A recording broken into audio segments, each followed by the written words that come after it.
Will Smith, welcome to Bullseye. I'm so happy to have you on the show. I'm such a big fan of Slow Horses, and I'm thrilled you could come in. Thank you. Oh, thank you so much. That's lovely to hear, and I'm so happy to be here. I get the impression that you got involved in this project because you were such a fan of Slow Horses, or the books, which are the Slough House books. I actually didn't know the books when they were first put in front of me. And at that point, there were only 2 books in the series.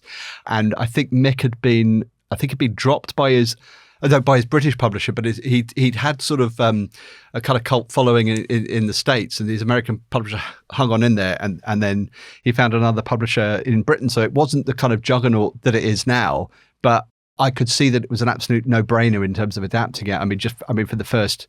From the opening, I just thought it was just such a brilliant twist on the genre with the kind of the fake bomb threat at the beginning. That it's all a training exercise. I thought it was just a fantastic rug pull. And then, Slough House was just such a genius invention, and Lamb was just this incredible character. And then all the other characters there, the way he goes into their personal lives and you go home with them, it just felt like such a kind of rich stew of all the kind of influences, all the things I love. Like, Mick and I are both huge Le Carré fans and fans of the spy genre, and then with the kind of caustic wit of it as well, it just felt like something you could see all the influences, but it was something entirely new and its own thing. So it was like, yes, of course, let me at it. You started your career as a stand-up and a comedy writer. Did you always aspire to this kind of exciting, plot-driven content? Yeah, I mean, I sort of was, slightly mad probably and greedy, and I always wanted to do it all. Like when I was a kid, like Laurel and Hardy completely changed my world, and then John Cleese changed my world, and in terms of comedy influences and things I really wanted to do. But at the same time as that, I was just obsessed with Spielberg and Star Wars, and then as a really cool teenager I got into Victorian literature, so I was also into kind of George Eliot and Charlotte Bronte and Thomas Hardy. So it was all these things, and I wanted to kind of explore all those avenues. So I did stand-up and bits of acting. I wrote a novel, and I was always into thrillers as well, and action films and action books and all that kind of stuff. But it was Le Carré I came to quite late. I think I was probably in my 20s, and I'd always quite ignorantly dismissed him as kind of sort of an airport thriller. And then I read one and was like, oh my God, this is literature. He's an amazing writer who happens to write about spies. I have a friend, Jonathan Ames, who was for a long time a sort of comic essayist and short story writer, sometimes novella writer, wrote some TV, and more recently he has written hard-boiled crime novels. He's written 3 hard-boiled crime novels. And I was delighted by this because he's a real weirdo. And it's so exciting for a real weirdo to write a genre piece, because they are genre pieces, but his weirdo-ness brings so much to it. Mm-hmm. What do you think is the difference between a genre piece that is exciting to you, a comedy guy / literature enthusiast / et cetera, mm-hmm. rather than what might pass for exciting to your worst uncle?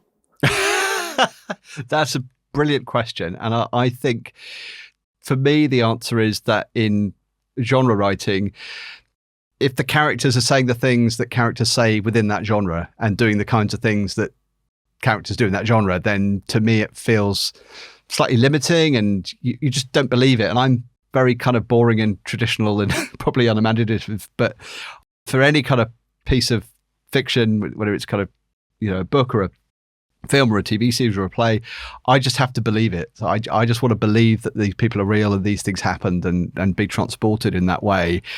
And so the more convincing and the more rounded the characters are, the easier it is to do that. And so for me, that certainly with Mick's work, it felt like he had kind of real characters that you might find in kind of literary fiction, but they were in a spy novel. Years ago, I interviewed Marianne Jean-Baptiste, who's like obviously one of the great actors of the world. And she had worked for years on a procedural TV show here in the United States. And I asked her about this TV show because I figured she would say, what actors usually say, which is, it's great to have a job that I know is going to be there next week. Mm-hmm. And she said in a very, the tone might not have matched what I'm about to say, but the content did. No, it was awful. And I think the specific, she's the loveliest woman in the world, and I'm sure she was grateful for the job. I don't want to, if you worked on the show with her, she appreciates you. But the thing I think that was the most brutal for her was that in a procedural television show, and in genre television in general, if it's plot driven, one of the biggest jobs of the characters is to explain the plot to the audience. Yes. Which in real life, no one explains what's going on to each other ever, essentially. And that is not something that comes up on Slow Horses. Is that a specific choice? Is there a rule we can't have characters tell each other what's going on? Yeah, well, thank you. That's amazing that you feel that way. And I think that's, you and she have landed on another difference, I think, between kind of genre and, I don't know what you call what Slow Horses is if it isn't a genre piece. I mean, just a kind of drama, I suppose, or thriller. It's how Mick approaches it as well. It's a character piece. It's driven by the characters. So when Mick writes it, he's not thinking of, the plot and then making the characters do the things that suit the plot. He's thinking of where the characters are emotionally, what's happened to them, what interesting pairings he can make that he hasn't done before, or what new people he can bring in if he's just brutally slaughtered a favourite character. And I kind of, we'll try and take that on into the show. I mean, you never want an actor never wants to feel like they're explaining the plot. It's got to feel like the character is saying that thing at a moment that is truthful for that character in the way they're communicating to another character, not because they're telling the audience something. So you just try and bury it and hide it in, as kind of the fun, imaginative ways that you can. Like I know one of the things, if I remember it correctly, that we did in series 2, where we had all these Russians and, the note was, it's quite confusing, all the Russians. Can we try and make it clear for the audience who all the Russians are? So we did this pickup scene where Min and Louise were leaving her flat, and she's saying, right, you remember who we're meeting? And he immediately gets the name wrong. And she's like, oh, for God's sake, how many times? And then holds out the file with a picture and goes through the names of the people they're meeting. So it was a way of telling the audience who everyone is, but you're building it into a character moment, and you're using Min's sloppiness and forgetfulness and lack of professionalism as a way of smuggling in the exposition. So you're just always looking for things like that. I was thinking of this. You worked on the television show The Thick of It, which I think, stands with like the Larry Sanders Show among the very best character comedies that have ever been on television. And one of the things about The Thick of It, which is also, one of the funniest shows I've ever watched, is that there are almost no jokes on The Thick of It. There is the running joke of what is the most creative profanity that could be created. But I think that the special thing about The Thick of It was you must have been actively avoiding jokes in the program. Yeah, I think that's Armando. And that's really what I've taken from years of working for him. And this is Armando Iannucci, who made that show and with whom you worked on Veeps, among other shows. Yeah, it's just truly wonderful mentor and friend and a genius. So again, another thing I carry with me from that is, and I think it was on Veep, not Thick of It, but I remember him saying to me he'd cut a line. It was a really funny line. I can't actually remember the line, but he said he'd cut the line because he didn't feel the character would be trying to be funny at that point in the story. And again, that's if it's extraneous and you feel a crowbarring it. And he is ruthless like that. You get really funny stuff and he'll be like, I don't believe it at that point. So yeah, I think of it is similar to Slow Horses in that they're both, funny shows. And Think of It much funnier than Slow Horses is not primarily a comedy, but there are no jokes. How would you describe the kind of funny that Slow Horses is? It's sort of dark. Oh God, it feels lame to go, oh, it's dark humor. I mean, I think they've all got different things going on. Like, I mean, Lambs is obviously insult. River, there's a lot of comedy from him trying and failing. Roddy's just an idiot and just a hilarious kind of blundering idiot that everyone kind of slightly pities and doesn't want to kind of set him straight because it would crush him. So, I mean, you've got lots of things going on. So it's hard to pinpoint. I mean, I think there probably is there is a sort of Thick of It connection, just partly because of me, and also I know Mick loved that, and I know that's partly why they approached me, because the kind of short pitch for the show was kind of Smiley's People meets The Thick of It, and So it is kind of backbiting. It's kind of, the other way you could describe it is a workplace comedy set in the spy world.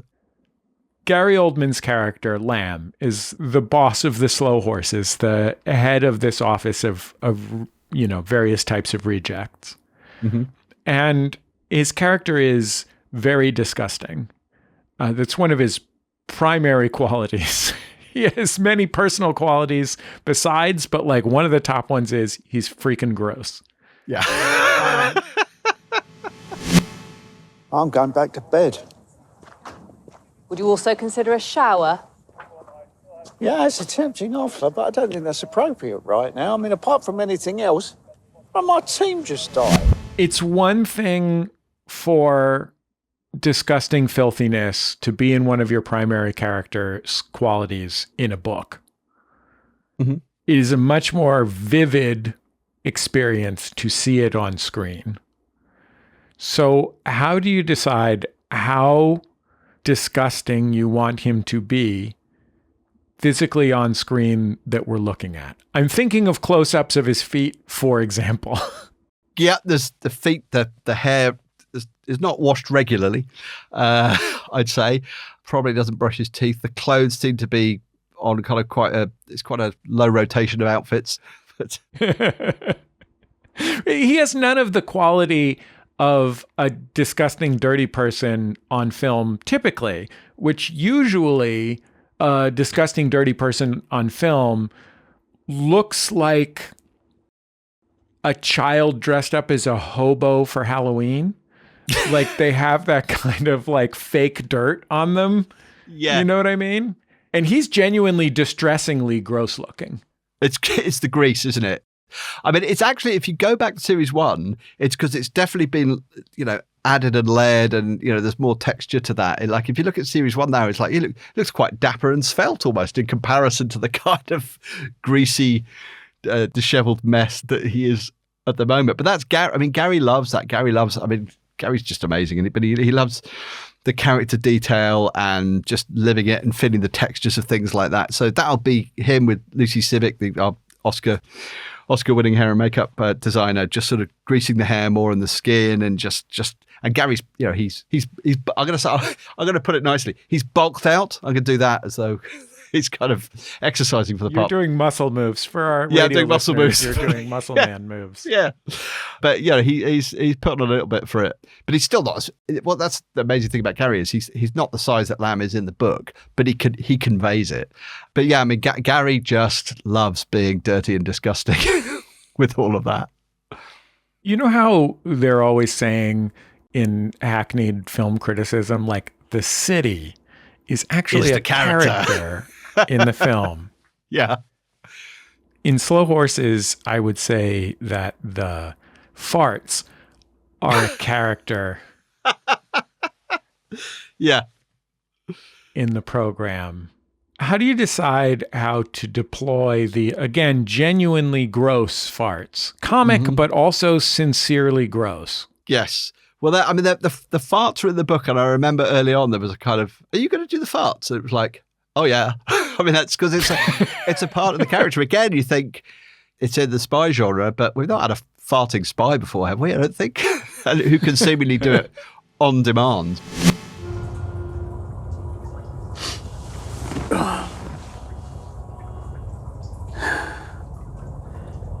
Sorry about that. About what? Oh my god. Oh. That's bad. I really think you should see a doctor. Oh, I think you gave me lung cancer. Was that a fart? Yeah, mostly. I know what you're doing, lad. I'm expelling excess gas. I mean, the thing with the farts is, there's a couple of things I find really interesting. And one is that people think he farts all the time, and actually it's only kind of 2 a season, maybe. Like in the season 5 that's coming up, we had 3 and we've cut it down to 1, but it's an absolute belter. So you'll really enjoy that. Braggy, but okay. Yeah, when it's story based is the really fun thing about it. And again, it comes back to character. It's like it's part of Lamb's character. It shows his disregard for people. It shows he's slightly given up. Doesn't care what people think of him, and he'll use it to kind of deflect or to offend or put people off or whatever it is. So it's more about choosing the who he does it in front of says a lot. Like in series 2, I think when he's down in Molly's basement, Molly's one of the 2 people towards whom he expresses any kind of affection, the other being Sam Chapman, I think. And Molly comes back in and she's like, oh my God, you didn't. And I think he tries to waft it away. And he says something like, oh, I didn't think you'd be back so quick. It's like he tried to do the fart when she wasn't there. So that's him. You know, he can play nice, but other times, if he doesn't like you, he'll just let rip in front of you.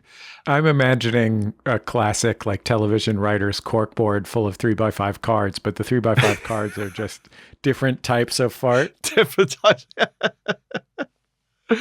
I don't know where they get them from. I mean, it's amazing what, they conjure up all these things, the sound team, and you just, they're in post and you're like, what, where do you source this from? Where do you get all these fart noises? But no, it's a lot of fun. That aspect to the character is, it's one of his signature characteristics.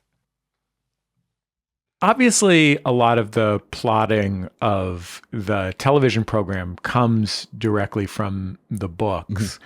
But what have you learned about plotting, working on a show where plot is absolutely essential? That's great. No, that's a fantastic question. I learned a lot with having Graham Yost, incredible showrunner of Justified, which was one of my favourite shows for the last 20 years, and who worked on Silo and he worked on Band of Brothers. So he was in the room with us, and you can't have it off screen, and you can't just have him talk about it. You've got to see it, and so that led to the opening that we did in Istanbul, where you see the character and then see her die, and then you kind of understand his grief and rage, and how that carries him through the show. So it's not having people explain stuff. It sort of comes back down to the exposition stuff. That like if you want to avoid the exposition, show the audience what's happened so they can see and they don't have to hear it from someone else. So that was a big part of it. I mean, I know I learned a ton of stuff making it, and I just feel I got better, and and also there was like 5 years when we were trying to get it away, and I've always sort of said I'm glad we had to wait that long, because I had 5 years working for Armando, and so again it's a better show for me having to wait. It's also it's kind of making sure that the audience aren't too far ahead, and that's always a slight dance, because you always want Lamb ahead, but you don't want the audience completely left behind. So a lot of the times, one of the things I do find, if you're kind of explaining something or hitting a run of stuff, you'll end up sort of hitting something 5 times to explain it, and then you're going to cut that down to 3 in the edit. So it's like you kind of want to have a surplus of material to explain the plot, and then you can pull things down as you go and say, oh, we can hold that back and we can change that. And actually, that's good confusion. How do you judge whether the audience will be able to follow? I mean, it's sort of gut, which isn't very helpful. I do always think, is my mum going to understand this? And if we have a twist moment as well, I always think, is my mum going to guess this? Or am I going to be sitting next to her and she's going to go, oh my God, I didn't think that would happen. Or I didn't know he was so-and-so, or whatever it is. And so you kind of just want to think of the audience just getting the basic information and how it's hitting them, and know that the clues are there. And again, sometimes this is another thing that sometimes I would sort of say something in a line, or have something in a line that I think explains something, but actually it doesn't. If you miss the line, you don't get it. And then you want to build that out into a run of scenes, or to just dramatize it more. So that, I think that's always the thing, is making sure if you dramatize it and you make it a character thing, then the audience know and they feel it. And you kind of want them to be with the characters and be on their journey. So it's all about making it feel real and plausible. There's a stand-up comedy cliche that someone walks up to the microphone and they say, I know what you're thinking. So-and-so had a baby with so-and-so. And the reason that cliche exists is because when you are a stand-up comic, you have to address the audience's presumptions about you. You have to know what they are, and then address them. Mm-hmm. I watched some very funny stand-up that you did. This is 20 years old, probably. You walk up to the microphone and did 5 solid minutes about looking fancy, posh, in British terms. I mean, I tell you, it's absolutely useless having a voice like this if you're ever trying to get a car repaired really cheaply. No. I walk in and straight away they just see a big sign above my head saying, holiday. I'll try and dress down by maybe wearing some of those trousers with pockets on the knees. Things with zips and hoods. But it makes no difference. As soon as I open my mouth, they just see a buckled shoe, silk stockings, and a big hat with a feather in it. I may as well just go in and go, "Fix my car for the shiny sixpence, you rough-hewn man of granite." And sit and tell me tales of street fighting. No, please, let me live through you, my brutish pagan warrior. Was that your experience of the world, that the fact that you had, there's another Thick of It episode where a character says to your character, "What did you ask for when you went to the hairdresser? The Disney prince?" Disney prince. Yeah, that was a line from a friend of mine, Sean Walsh, a great stand-up, said that to me, and I put it in the show. So was that part of your experience of walking through the world as an adult, that people made assumptions about what kind of guy you were? Absolutely. And that, because I grew up in Jersey, the Channel Islands, which is just off France. It's 11 miles by 4. It was a wonderful place to grow up. But obviously, it's slightly removed from, the rest of the country. And when you leave Jersey, you move to the mainland, people just assume you're a millionaire. So you kind of have that. And then, I always, I didn't go to Oxbridge, but it sort of sounded like I did. So I always used to say that I had all the resentment and none of the social and professional advantages. But when I went onto the circuit, because I was slightly naive, I was just like, I want to be a comedian, because I kind of always wanted to be a comedian, as well as an actor and a writer, all the nonsense that I wanted to do.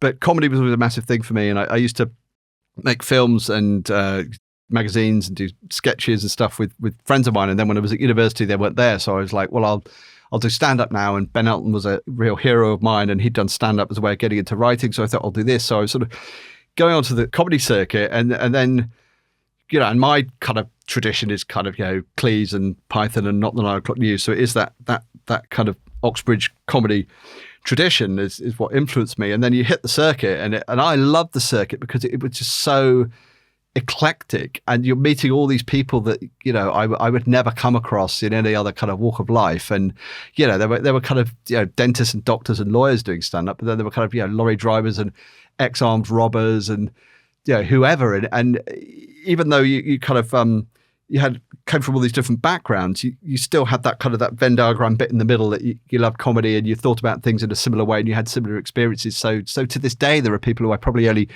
ever met kind of 10 times in my life that I did shows with or did car journeys with, that I still think of as really good friends, because you can bond really, really quickly.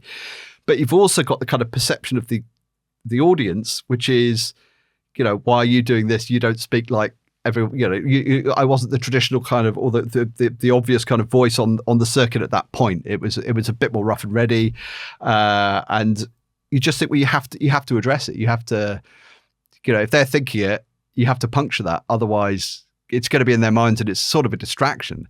So if I'm sounding posher than the other people on the bill, I've got to make a joke out of it. And it also disarms them. And if they are going to yell something, you've already done it. So it's sort of slightly getting the punch in first. It's a very powerful thing to just be yourself. And I think you can connect with people much more easily if you're just honest and open and you're not withholding those things about you.